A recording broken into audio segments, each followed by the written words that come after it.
Hey friends, welcome back to the channel. In this video, we're going to have a look at if you should bring all your money to the country you were immigrating to. Specifically, we're going to have a look at immigrating from Hong Kong to the UK as an example. And I'll tell you right up front, don't do it. Don't bring all your money. Only bring what you need. Why and how much should you plan? Let's have a look in this video. So in recent years, we're seeing a mass exodus of talent, expats, and local families from Hong Kong abroad. And obviously with Hong Kong's history, being a British colony before, there's a lot of ties with the UK, which is one of the top choices. And whilst the expat family would know where to go, where to live, how much things cost, and where to put their kids into schools, the local families might not, and it might not be as apparent. In fact, the move might actually be a little rushed for the local family. We have many clients that actually tell us, I'll just move the wife and kids there first.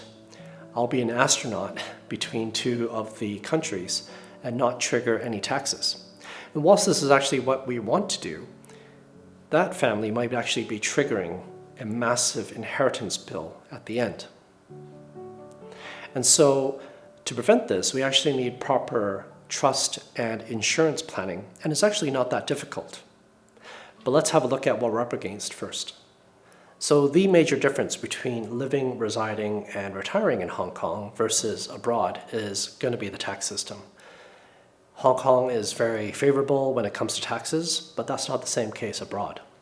In the UK, we have VAT, which is a value-added tax that we must pay on all goods and services.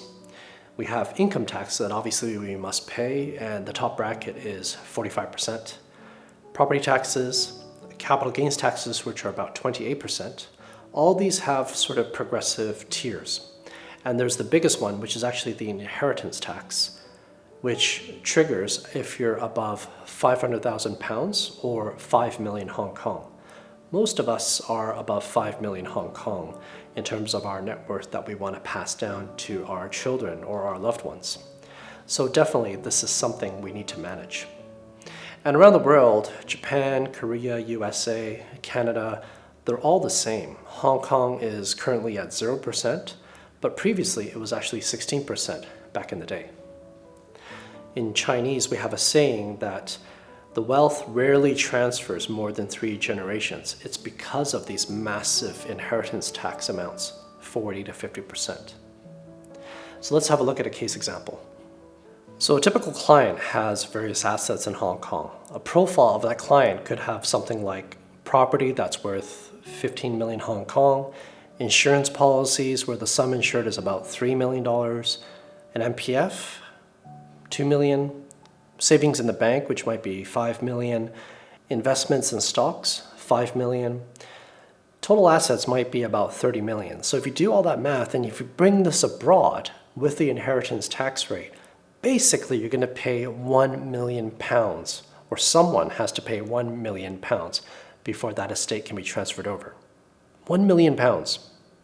So keep your money away from the UK taxman and talk to a tax advisor. But I wanted to mention that insurance actually has a critical role to play here, along with trusts and efficient tax planning. This is because with inheritance tax as a defined amount, and we can very easily use an insurance policy, such as a life insurance policy, to pay for that inheritance tax. As well, there are certain insurance policies that are also exempt in terms of taxes from the UK's government. Those policies actually allow 5% withdrawals every year, sort of like an annuity scheme, that are tax exempt. Maybe more on that in another video. But for now, ideally bring less into the country. But how much should you plan for?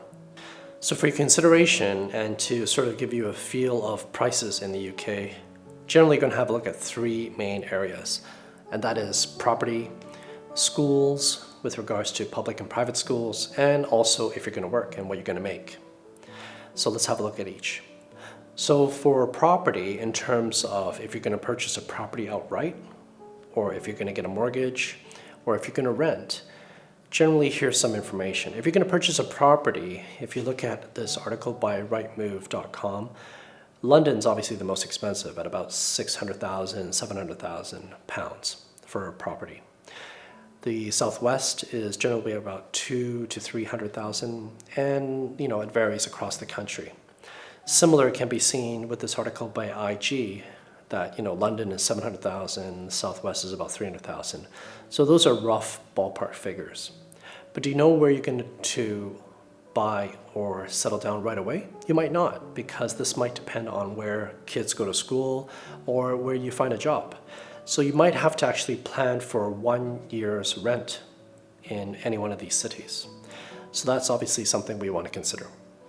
The other thing is obviously if you're going to sell your property in Hong Kong or not. Because if you sell your property, and once again, if you bring this money to the UK, it will be subject to inheritance tax, once again. So the next thing we have to look at is obviously school fees. If you're there for sort of more than 3 years, you may be able to be considered for local costs in terms of considering you as a local to pay for local fees. Other than that, you have to obviously budget for international fees.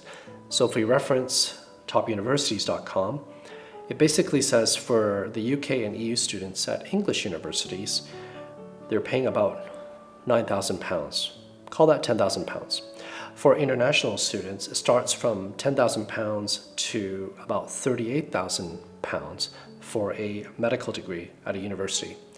So that's sort of the range to give you a feel. Obviously, this does not include, boarding if you need it, or as well as other daily costs that are associated with it. But that gives you a rough idea of the school fees. So another major consideration is obviously having a look at if you're going to work at all. And I came across a very interesting article by Hong Kong Free Press. It actually says that almost half of the Hong Kong immigrants are actually unemployed. And if we have a look at, they did a survey, and this specific diagram, it sort of shows where people have come from and what they've applied for. So we have people that were working in Hong Kong in finance, insurance activities, information communication, and education. What they searched for and ended up with was actually areas of transportation and storage, professional, scientific, or technical activities, etc. So it also tells you that of those, that 94.4% have officially left their jobs in Hong Kong, but only 30.8% are in a UK-based paid job. So whether this is the times of the economic downturn perhaps, or due to COVID, or whatever other reasons, there's probably a high chance that you won't find employment right away as well. So you need to cater for that in your financial plan. So when you actually do get a job, you actually need to know how much are these jobs paying.